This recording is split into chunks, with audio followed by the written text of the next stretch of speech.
Good afternoon, everybody. The Music Fan is back, bringing smiles to the faces, knowledge to the people, and most importantly, music to the masses. And I'm finally back with the first Are You In of the new year. Now, there's a couple of reasons for that. As you saw, I had last week and the previous week before that, I had been working on my top 50 albums of 2018, which took up a lot of my January as well as the beginning of February. I had to listen to a lot of albums and re-listen to some to solidify my top 50 list. That took a long time, so I decided not to do any RU-ins. The second reason is because January and February, there haven't been a lot of very interesting albums that I want to touch upon. And for me, this isn't necessarily just a album review show. This is also talking about literally, are you in? Have you heard this? So for me, I'm usually looking for the most interesting albums or the ones that aren't great or just miss the cut. So I don't usually tend to listen to something either I'm not interested in, nor something that is middling that I don't have a lot to talk about. So now I am back with my first one, and for now I'm planning on just doing one Are You In each week. That way I don't run out of any of them, and when I do eventually get to a point where I have found a lot of albums to talk about, then I'll start building it back up to 2 a week. This will also give me more time to get the Digging Through Discographies done, as well as getting the 5-minute theories done, and maybe even throwing in some covers. But that is for another day. So we're going to start the timer, and I'll get going. So today we are talking about Papa Roach's newest album, Who Do You Trust? Now, I've already talked about an album of theirs previously, but if you don't know Papa Roach, they are a hard rock, alt rock, rap rock band from Vacaville, California. Their members include Jacoby Shaddix on lead vocals, Jerry Horton on lead guitar and backing vocals, Tobin Esperance on bass and programming and backing vocals, and Tony Palermo on drums. Now, I'm not going to go through all of their discography. They've had a lot. Their most well-known one is Infest with their song Last Resort. That's what got them very popular, but they've had a lot of very popular alt-rock, hard rock songs over the years. Getting Away with Murder, Just Want to Be Loved, Hollywood Horror, Burn, Kicking the Teeth, the list goes on. Personally, I really like this band. This is definitely a guilty pleasure band of mine. I've come back to them over the years, and for good reason.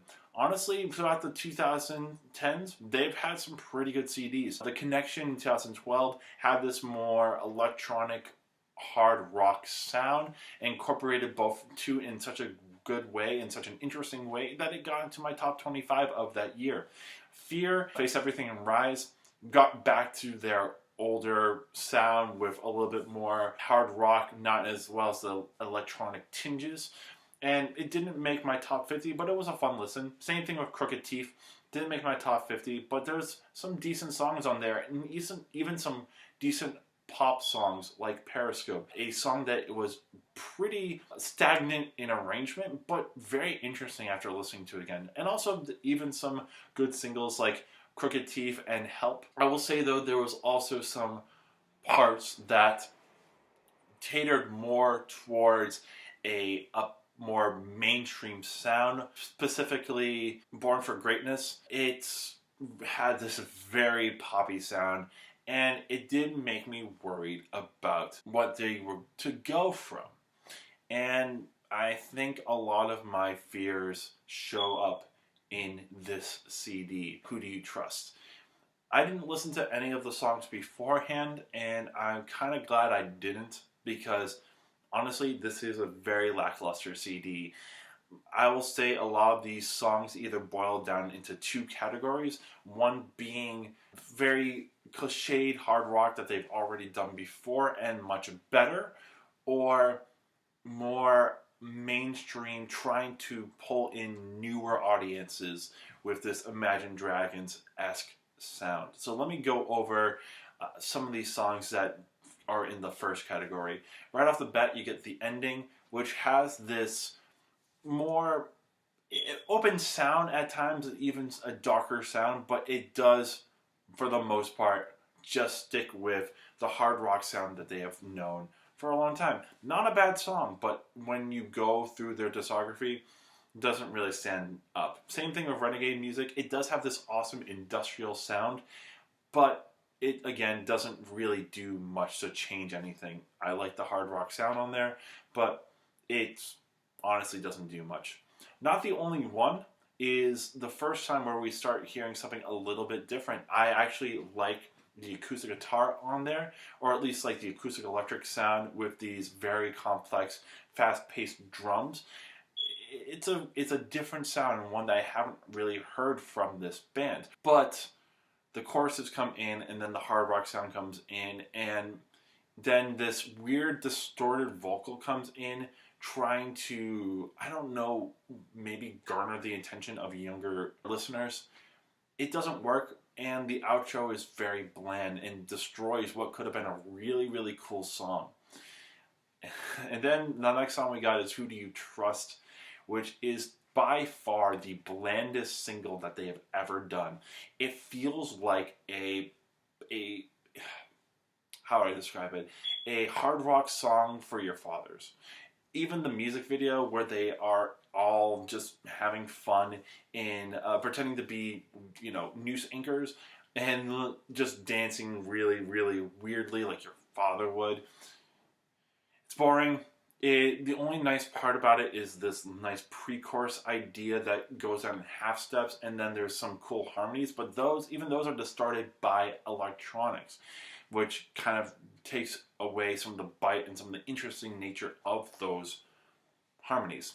The actual riff is one of the blandest ones I've ever heard them do. The lyrics are not that much better. There are some other ones, but we're now getting into this point where you are getting to these now trying to garner the mainstream fan. And the first one is Elevate, which has these hip-hop inspired electronics, and it doesn't sound good to me at all. It's one of the quickest songs on the album, so luckily it doesn't stay long, but it's the worst song on the album to me because it's pandering. Same thing with Come Around. It does have these very simplistic sounds that do fit a Imagine Dragons kind of sound. Luckily, the thing that does put it over the edge to make it a little bit better is the fact that you have Jacoby Shaddix, who is one of the better hard rock singers currently, doing well in there, and it does actually get to a hard rock sound later, saving this song a little bit, but for the most part it is just trying to pander to a newer generation. Problems is this one that is very subdued and again fits that mold, but it is a little bit nicer than some of these other songs on here. It does well enough on this album to garner another listen, if you will, but again, it doesn't really do anything different than the stuff that is out already. The biggest sinner on this particular album that tries to follow that pattern, though, is Top of the World. It literally fits a lot of these patterns to a T, even to the point where on the pre-chorus it uses that do to so jump that you hear on Thunder. And what I mean by that is the lightning and then the thunder, the weird way that the staccato notion and the little spring into it, that for some reason is in every now rock song that's trying to be popular, it shows up in here. And even on the chorus, it does the anthemic chorus ideas that it frustrates me so much as a fan because they are pandering. There's a lot of really cool hard rock ideas on here, but it gets pandered because it's trying to garner the attention of newer fans who may like Imagine Dragons on here, at least from what I understand. And to top it all off, the next song, I Suffer Well, it feels like they're trying to pander back to their fans because we're not being hard enough, so we're going to do a 1-minute punk song that is very bland. So you're already getting to a point where after this, the next two songs kind of go back to this hard rock sound, but at this point in time, you're kind of getting tired of it because it doesn't sound any different. Maniac doesn't do much difference. Better Than Life kind of has that feel of the ending in terms of the more subdued and more dark arrangement, but for the most part, you're by the time you're there, you just want to be done. A nice highlight though is Feel Like Home. It does feel like something that they could have put out in the 2000s, and it feels like it's capturing a moment, and it's cool. I just wish that there was more of this. Throughout this whole entire album, you're kind of getting that. The lyrics are bland, the music is bland, and it's kind of pandering, and to me, this isn't worth much of a listen. I hope they're not trying to pander. I hope they're just trying to change their sound, because they've been around for 20 plus years. They get a chance to do that. But to me, I wouldn't garner a listen to this again. I would go back to their last 3 albums, or even go back to Infest. I think those are much better albums, in my opinion. So that's my time. Thank you so much for watching. If you do enjoy or not enjoy this album, at least give this video a like. Let me know what you think about this album or other albums from 2019 that you would like me to listen to. I know there isn't really much to choose from now, but there's a couple of albums that I'm getting really excited to listen to as the weeks come. And hopefully I'll be at a point where I'll be able to do 2 videos of this every week rather than 1. Also, subscribe to my channel if you haven't already.